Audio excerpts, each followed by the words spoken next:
Dia menyangkaliku di depan semua orang.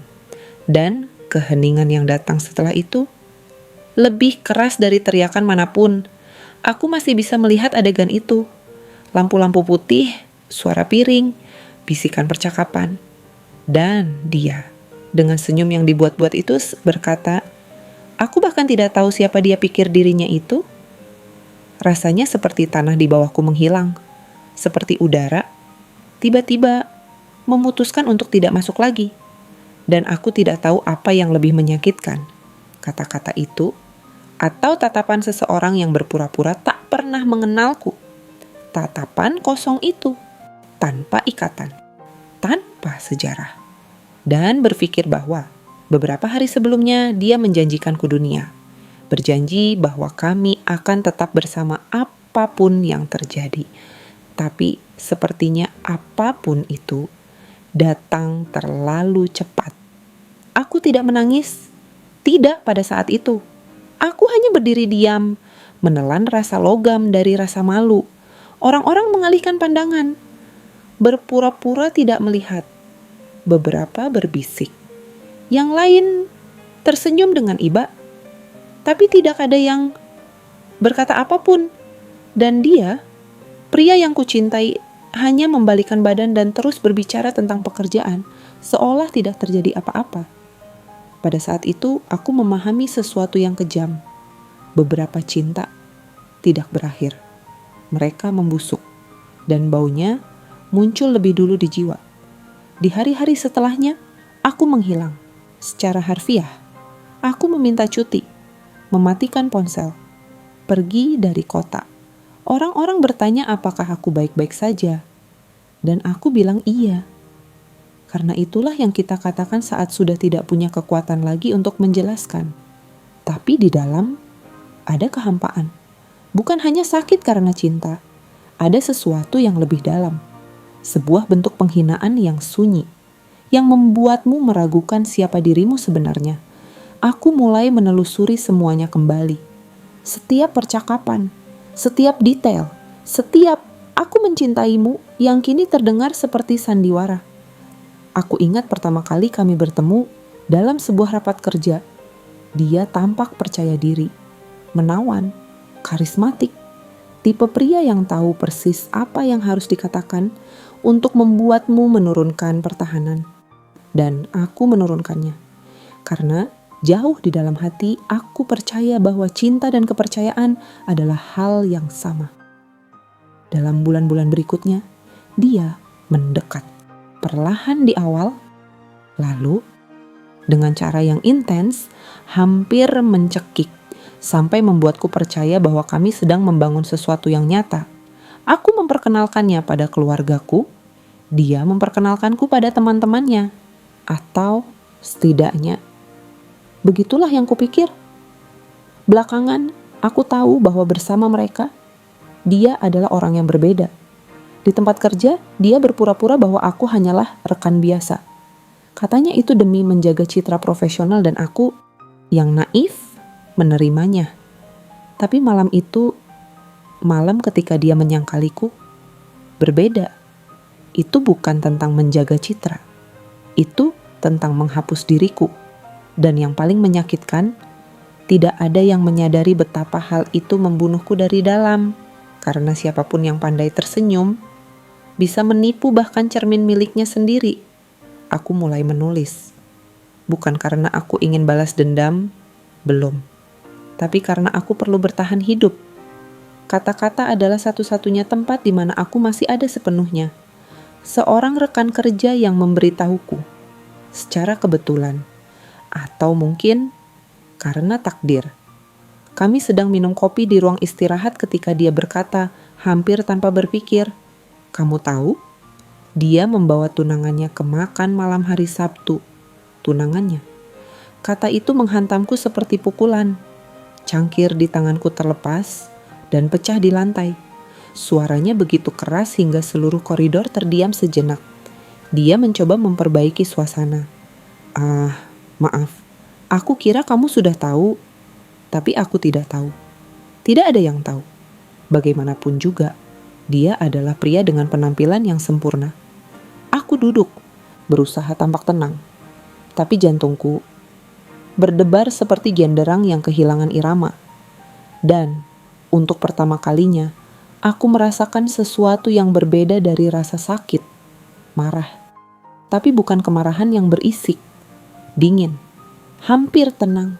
Kemarahan yang datang ketika jiwa lelah untuk terus berdarah.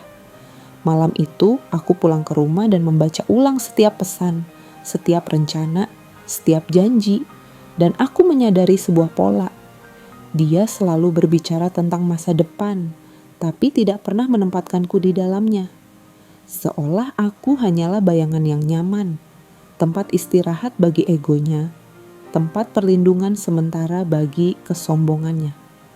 Dan yang paling kejam, dia menggunakan kata-kata yang sama padanya. Ya, aku tahu. Di profil tunangannya, seorang wanita yang tidak bersalah padaku, ada kalimat yang dulu dia ucapkan padaku. Kamulah alasan aku percaya pada cinta lagi. Kata-kata yang sama, identik, seperti naskah yang disalin dan ditempel. Saat itu, sesuatu di dalam diriku berubah. Aku berhenti menjadi korban. Aku menjadi saksi. Aku memutuskan bahwa kebenaran harus terungkap. Tapi bukan karena kebencian. Karena keadilan. Karena ada hal-hal yang tidak boleh disembunyikan oleh waktu. Ada topeng yang harus jatuh, meskipun suaranya membangunkan mereka yang tertidur. Takdir memiliki cara yang aneh untuk bekerja. Dia tidak berteriak, dia berbisik, dan jika kamu tahu cara mendengarkan, dia akan menunjukkan jalan menuju kebenaran. Itu terjadi di suatu sore biasa, dalam rapat biasa. Semua orang berkumpul, dan dia ada di sana.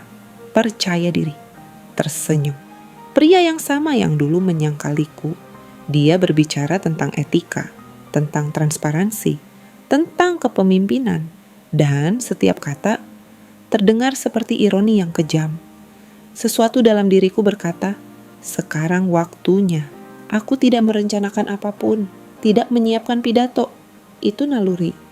Hampir seperti jiwaku telah menunggu saat itu. Ketika dia selesai, salah satu manajer berkata, kamu benar-benar contoh integritas di sini.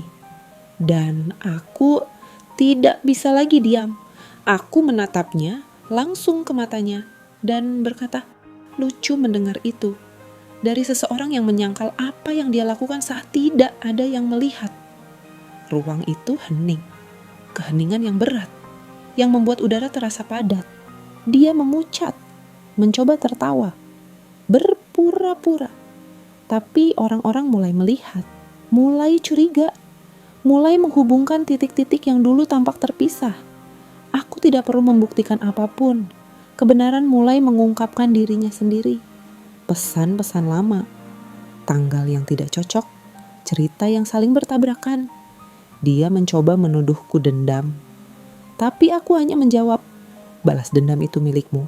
Sejak hari kamu berbohong sambil menatap mataku. Dan aku pergi. Tanpa air mata, tanpa takut, tanpa rasa bersalah. Dalam hari-hari berikutnya, semuanya terungkap. Tunangannya tahu, perusahaan tahu, dan dia kehilangan semua yang selama ini dia pura-pura miliki.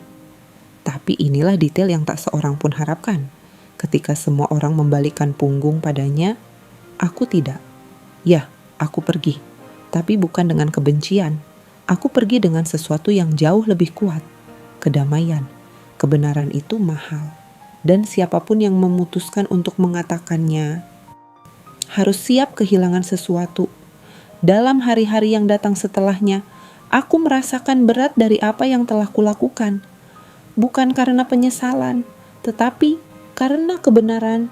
Ketika meledak, tidak memilih apa yang dihancurkannya terlebih dahulu. Ada keheningan, ada tatapan tajam, ada yang memanggilku dingin, kejam, pendendam. Tapi tidak ada yang tahu seperti apa rasanya menanggung. Berbulan-bulan, beban menjadi tak terlihat. Mencintai seseorang yang menghapusmu dengan senyum yang dibuat-buat, menjadi dianggap sebagai kesalahan oleh seseorang yang suatu hari dulu menyebutmu rumah. Dia mencoba mencariku. mengirim pesan, menelpon, berkata bahwa dia perlu menjelaskan. Tapi aku tidak ingin penjelasan lagi. Aku ingin keheningan. Aku ingin ruang untuk mendengarkan diriku sendiri, sesuatu yang telah kulupakan untuk kulakukan sejak hari aku mengenalnya. Saat itulah aku menyadari, kadang rasa sakit tidak datang untuk menghukummu. Ia datang untuk mengembalikanmu. Dan di dalam kehampaan itu, aku mulai membangun diriku kembali, tanpa tergesa-gesa, tanpa perlu membuktikan apapun kepada siapapun. Perusahaan itu tidak pernah sama lagi. Aku pun tidak. Tapi, untuk pertama kalinya aku merasa utuh. Karena integritas bukan tentang menjadi sempurna, tapi tentang menjadi jujur. Bahkan ketika kejujuran itu membuatmu kehilangan segalanya. Dan harga yang kubayar sepadan dengan setiap keping kedamaian yang kutemukan. Beberapa bulan kemudian, takdir penulis naskah yang tak terduga itu memutuskan untuk mempertemukan kami lagi. Itu terjadi dalam sebuah acara perusahaan di cabang lain. Aku ada di sana karena prestasi, dipromosikan setelah proyek yang berhasil. Dia hanya diundang. Ketika aku melihatnya masuk waktu seolah melambat, dia terlihat berbeda, lebih kurus, lebih lelah. Matanya yang dulu memancarkan kendali, kini membawa penyesalan. Sesaat aku ingin pergi, tapi aku tetap tinggal. Dia mendekat dengan senyum ragu dan berkata, "Aku tahu aku tidak punya hak untuk bicara, tapi aku harus melihatmu." Aku menarik napas dalam-dalam, merasa luka lama mencoba kembali, tapi kini dia tidak lagi memegang kendali. Dia hanya kenangan. Dia melanjutkan, "Aku kehilangan segalanya.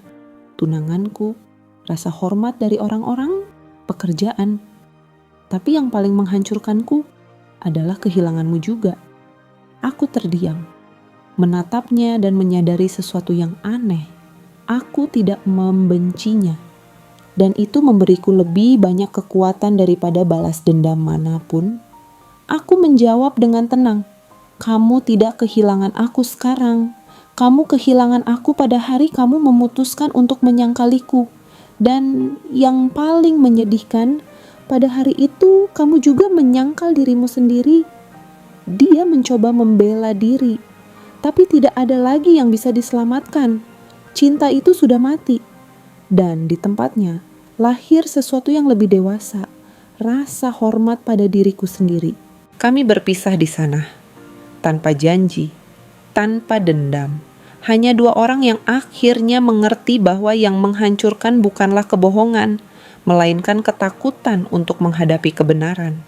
Beberapa bulan setelah pertemuan itu, sesuatu terjadi yang tak seorang pun duga, bahkan aku pun tidak. Perusahaan mengumumkan kemitraan baru, sebuah proyek besar, internasional. Dan, tebak, dia adalah perwakilan dari salah satu perusahaan mitra. Ya, hidup punya selera humor yang halus. Ketika aku masuk ke ruang rapat dan melihatnya, dia hanya menundukkan kepala.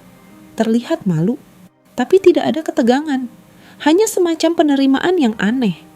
Selama rapat, kami berbicara tentang angka, tenggat waktu, target. Semua profesional, tapi di dalam diri ada sesuatu yang berbeda. Aku memperhatikannya dan melihat orang lain, bukan pria sombong yang pernah menyangkaliku, tapi seseorang yang hancur. Dan entah bagaimana, lebih jujur, ketika rapat selesai, dia memanggilku dan berkata, "Boleh aku berterima kasih padamu?" Aku bingung. Berterima kasih untuk apa? Dia menarik napas dalam. Karena telah membiarkan kebenaran muncul. Aku membencimu karenanya. Tapi itulah yang menyelamatkanku. Baru ketika aku kehilangan segalanya, aku melihat siapa diriku sebenarnya. Kata-kata itu tidak menghapus masa lalu, tapi menerangi masa kini. Saat itu aku sadar bahwa terkadang keadilan tidak datang untuk melukai. Ia datang untuk menyembuhkan apa yang tidak bisa disembuhkan oleh waktu. Dan untuk pertama kalinya, aku memaafkannya. Benar-benar memaafkannya. Bukan karena dia pantas mendapatkannya, tapi karena aku pantas merasa ringan. Sekarang ketika aku menoleh ke belakang, aku tidak merasa marah. Aku merasa bersyukur.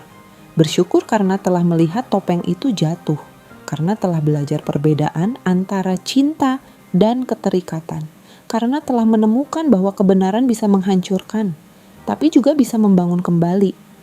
Dia menyangkaliku di depan semua orang, tapi hidup menegaskanku di hadapan diriku sendiri. Dan itulah keadilan yang paling sunyi dan paling sempurna yang ada. Aku belajar bahwa pengampunan bukanlah melupakan, tapi kebebasan. Dan bahwa orang yang menyangkalmu hari ini bisa jadi besok menjadi cermin dari pelajaran yang akan membebaskanmu. Karena segala sesuatu yang dibangun di atas kebohongan akan kembali melalui kebenaran. Cepat atau lambat, spiritualitasku bagiku dimulai di sana. Pada saat aku menyadari bahwa tidak ada satu pun yang terjadi pada kita yang sia-sia. Semuanya punya tujuan. Bahkan rasa sakit, terutama rasa sakit. Dia tidak datang untuk menghukumku. Dia datang untuk membangunkanku. Dan ketika kita terbangun, hidup bergeser ke tempat yang berbeda. Kehilangan mendapatkan makna, keheningan menjadi jawaban, dan cinta diri berhenti menjadi kemewahan, menjadi cara untuk bertahan hidup. Jika hari ini aku bisa mengatakan sesuatu kepada diriku yang dulu, yang berdiri di depan semua orang dan disangkal, aku akan berkata, bertahanlah. Karena apa yang tampak seperti akhir adalah awal dari kebenaranmu. Dan mungkin itulah pesan yang ingin disampaikan alam semesta kepadaku. Rasa malu itu sementara, tapi kebenaran abadi. Jika suatu saat dalam hidupmu, kamu juga pernah ditolak, dilupakan, atau harus membangun dirimu kembali dalam keheningan, biarkan hatimu berbicara di kolom komentar. Kadang, apa yang kamu tulis bisa jadi adalah tepat apa yang seseorang butuhkan untuk menemukan kekuatannya kembali.